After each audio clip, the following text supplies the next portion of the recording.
How to turn off commentary in Score Hero.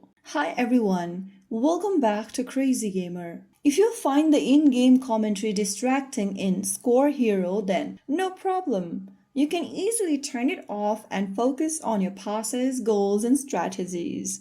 So in order to do that, launch open the Score Hero game on your device and wait for the lobby screen to load. Once you're inside this main home screen, go ahead and click on your profile icon at the top right corner, and from the expanded menu, click on Settings.